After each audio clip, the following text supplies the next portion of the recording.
consumer law as well as the law relating to services. Sir, I would now request you to address the audience.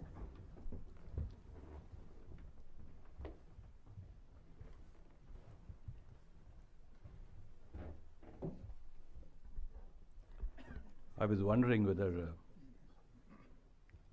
I am equipped enough to introduce a book like this. Merely because the designation is an Attorney General, I don't think it adds to my knowledge to talk about a book like this. Given Nappinai's contribution to this field, I think I was wondering when I entered this auditorium, she deserved a bigger hall and a larger audience and a huge applause.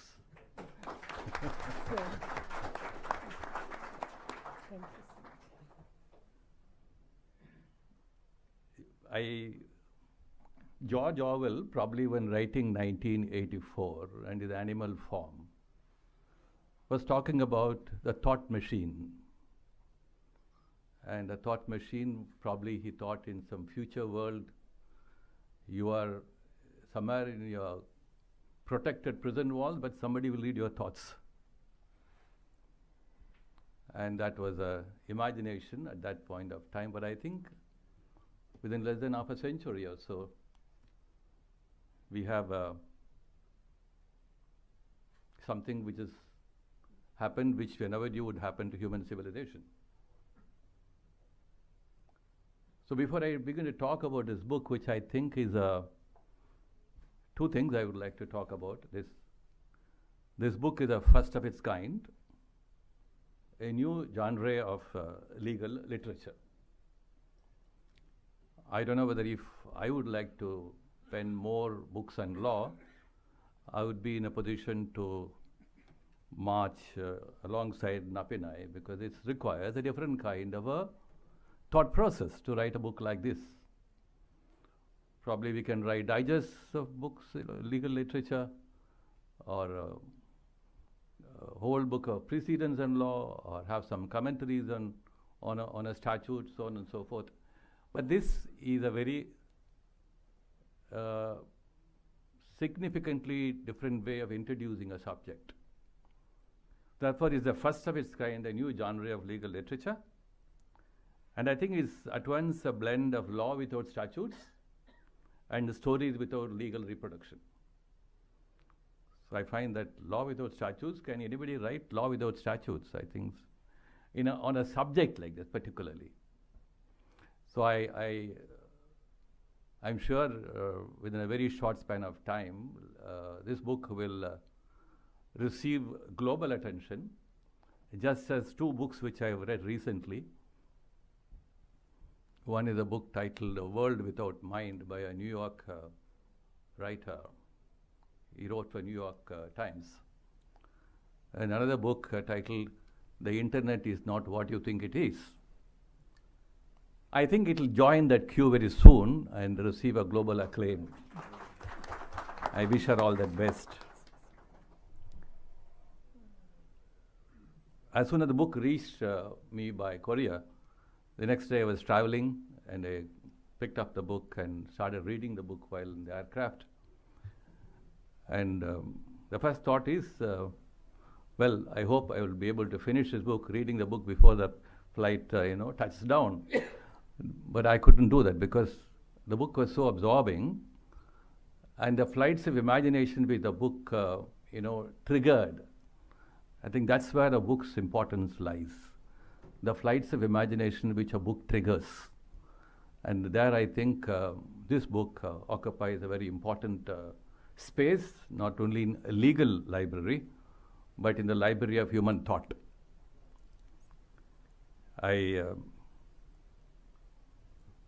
When I mentioned about George Orwell, and as I said, I picked up this book, reading, flipped through the contents of the book, the index, and then, as usual, some of us who are fascinated by the bibliography in a book. You turn to the end of the book and look at the bibliography. If it is very huge, then we think the author has probably read so much. And very often it may not be necessarily the index of what the author is writing. The bibliography here was very humble, but they went through some of these references. They're very remarkable references, and how she could probably weave them together and bring the distilled essence of many of those references in the book, I think is very, very interesting, and I must once again appreciate her for weaving the essence of a bibliography into the contents of the book. Now, again, as I flip through the index, and I was wondering, where does the book take us? Because every writer, every author desires, whether it's fiction or any other genre of literature, the author desires the readers to move somewhere along the mental space of the author. And not that every writing is a didactic writing, but of course, writings which are didactic, moral teachings and ethical teachings. And even through the most concealed of legal fictions, you still find an author wanting to disclose some mind or the other, right? Unlike scientists who doesn't disclose anything except theories of science. So the author would like to probably share something. So I'm just wondering, what is that Nappinai is wanting to share with us? It was a little difficult for me to comprehend, except to understand it this way, that if the new space created by internet, which is a production of consumption, which is a production and consumption of knowledge. The production and consumption of knowledge, which we have, on the one hand, let's say, gained for ourselves, on the other hand, unleashed upon ourselves. So the gain on the one hand and the unleashing on the other hand, production and consumption of knowledge. So I was trying to understand, in this vast, uncharted ocean of production and consumption of knowledge, a new space for mental preoccupation has emerged. So it's not merely occupation, there's a preoccupation of our mind. So very often when I carry my mobile, I was wondering, what am I carrying? Why am I carrying it at all? I wish I could carry my Bhagavad Gita or a Holy Quran or a Bible, but I don't carry them. I carry my mobile as if it's something, an indispensable part of my mind and the way we live. So on the one hand, we have a gain which has come to us, courtesy, what one calls the revolution in knowledge making. Now, while it can be, the internet can be hailed as a great liberator of knowledge, and knowledge as capital, and paved the way for knowledge equality, it has also opened up highways and bylanes where the mind can get lost. So the result of this is the aberrations of mind in the cyberspace. The aberrations of mind in the cyberspace is what we are talking about as cybercrime. As a student of criminology, I always thought, how do we really answer this question? Why do people commit wrongs? Why do people commit crimes? We are not in a position, regardless of the great advances in neurosciences today. Neuroscientists keep engaging themselves on unraveling the secrets of the brain and its functions and why do people behave the way they behave? So the answer to the question, why do people commit wrongs?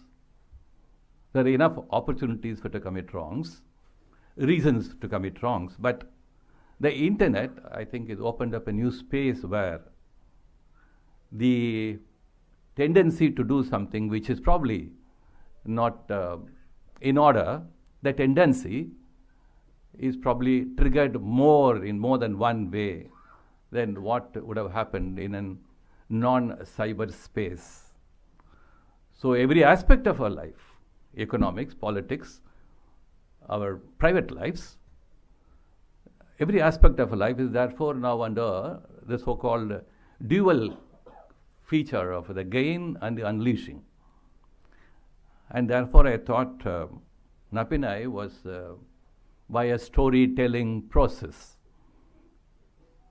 Was trying to captivate our mind as to look at where the gain on the one hand and the unleashing on the other hand have to receive not merely legal attention.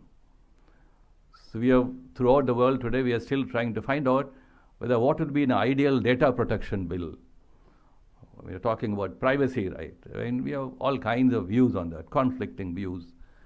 And as courts begin to engage in all this, we are very often engrossed in those very subtle and sometimes very gross concepts and ideas and how to deal with the new highways and bylanes of the mind. So I suppose what Nappinai has been able to give us is there are different ways of looking at it, not merely through the narrow lens of law and the grammar of law.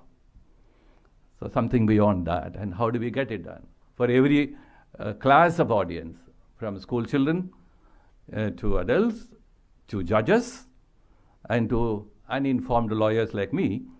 So I think it's a great, great introduction, which will probably begin to receive more attention from, probably I would also like to write a book of a storytelling. I just remember, I'll conclude with a few words. Some books remain in your mind as part of your mind, right? Not merely your scriptures or other literatures. And every one of us coming from different language traditions, cherish something or the other which we always like to read again and again, which becomes an indelible part of your mental landscape. So I remember reading long ago a book by an English physicist.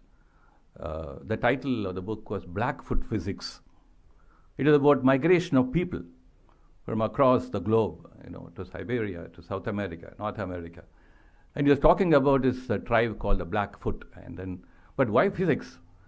So, but the title of the book was misleading. He was talking about the migration patterns over 4,000 to 5,000 years, and then the culture which grows within a particular tribe or a clan, and how it is so important for identification of the mind, and how we also become the prisoners of our culture, but at the same time culture as a prism which generation after generation we would like to transmit.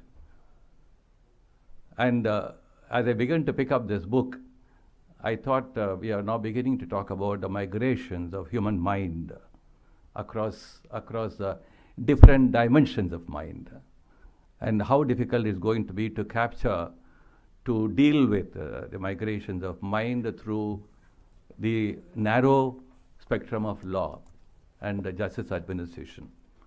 But I'm sure as more of us and most of us engage in this kind of literature, and I think we would be probably able to refine some of the crude aspects of law which grapple in courts, try to find some answers on the grammar of interpretation of statutes. I'm sure with this kind of genre of literature, we'll be able to open up new chapters of understanding the emerging dimensions of mind and its migrations of mind. I sincerely wish, and Nappinai writes more and more, and people like us become her students, and as much as possible.